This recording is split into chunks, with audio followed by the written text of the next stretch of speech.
Hi, everybody. I'm Randall Parker III, one of the program coordinators for Read for Literacy, and it is virtual story time. We're so excited to be able to share with you all of our stories are by written permission of Scholastic Books. Let's get the reading. Flat Stanley and the Firehouse.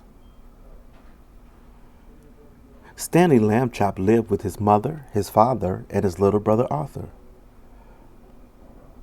Stanley was 4 feet tall, about a foot wide, and half an inch thick. He had been flat ever since a bulletin board fell on him. Stanley's family found it handy having a flat boy at home, but Stanley didn't mind helping out. Stanley held tools for his father while Mr. Lambchop repaired the car. Stanley helped Arthur practice his backflips. Stanley gave Mrs. Lambchop a perfect place to roll pie crust, except when he felt ticklish.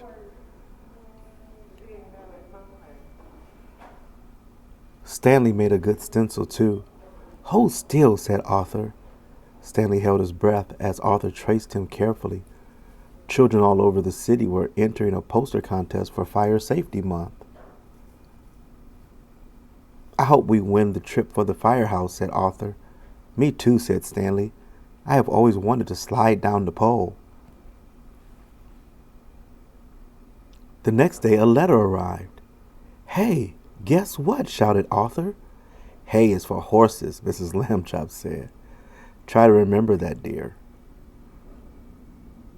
"Sorry," said Arthur. "Guess what? Our poster won the contest. We're going to the Firehouse on Saturday." Mrs. Lambchop clapped. "I knew you boys had talent for art," she said proudly. Stanley and Arthur practiced fire drills all week long. Arthur crawled around the house on his hands and knees. Stanley did the stop, drop, and roll. Well, mostly the roll. At last, Saturday came. The Lambchops drove to the firehouse. "Welcome," bellowed Chief Abbott. A puppy bounced at his feet. "Arf! Arf! Arf! Arf! Arf!" "Don't mind Spark," said the chief. "He's still in training." Chief Abbott led the Lambchops through the firehouse kitchen. "We firefighters cook up some tasty meals," he said. Mr. Lambchop got out his camera. He took a picture of a pot of chili.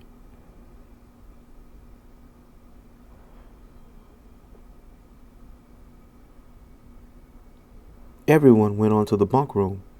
"Very nice," said Mrs. Lambchop. "Can I see the truck?" said Arthur. "Of course," said Chief Abbott. He led everyone down to the garage. Stanley was disappointed. He had wanted to get there by pole. Boots and pants lay on the floor. "Oh my," said Mrs. Lambchop. "I could tidy up if you'd like." Chief Abbott laughed. "We leave those out so we can jump into them in an emergency," he said. "Neat," said Stanley. Chief Abbott pointed to the ladder truck. "Climb on up if you like." "Wow," said Arthur. The boys scrambled onto the truck. Spark was right behind them. Suddenly, the alarm bell rang. "Chief, Code 9 on Oak Street," called a firefighter. The chief turned to the Lambchops. "How would you folks like to come along on a rescue?" "A rescue? Will it be safe?" Mr. Lambchop asked. "You bet," said Chief Abbott. "Code 9 means a cat up on a tree." "Probably Furball again." Mr. Lambchop looked at his wife. She gave a little nod. "Yes!" yelled Stanley and Arthur. "Stanley, turn on the siren." "Arthur, hit the lights," shouted Chief Abbott. "My goodness, is that necessary?" asked Mrs. Lambchop. "No," said Chief Abbott. "It's just more fun this way." The truck raced out of the station. Soon, it pulled up to a tall tree. A tiny cat shivered at the top.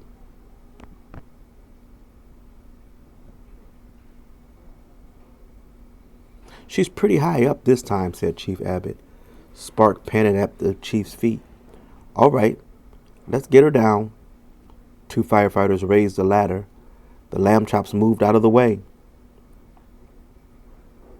Chief Abbott climbed until Fireball was just a few feet away.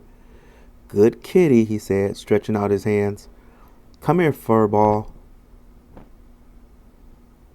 Spark started to bark. "Ruff! Arf! Arf!" For a second, Furball froze. Then she jumped the other way. "Furball!" cried Chief Abbott. He was too late. Furball was heading for the ground. The lamb chops looked up. Their mouths were open in surprise. All at once, Stanley threw himself onto the grass. "Grab my hands," he told his mother. Mrs. Lambchop grabbed his hands. "Grab my feet," he told Arthur. But Arthur didn't move. "Hey!" shouted Mrs. Lambchop at the top of her lungs. "Grab his feet!" Arthur blinked. He grabbed Stanley's feet. "Stretch!" cried Stanley. Arthur and Mrs. Lambchop stretched Stanley between them. They were not a second too soon. Boing! Meow! Furball bounced on Stanley's belly, then landed safely on the ground. The firefighters started clapping. Arthur and Mrs. Lambchop stood Stanley back up. Arthur looked at his mother. "Hay is for horses," he said. "Remember?" Mrs. Lambchop grinned. "Good work, Lambchops," said Chief Abbott, racing over. "How can we ever thank you?" "Well," said Stanley, "there is one thing." Whee! The end. Thank you so much for joining us in our story time. Have a great rest of the day.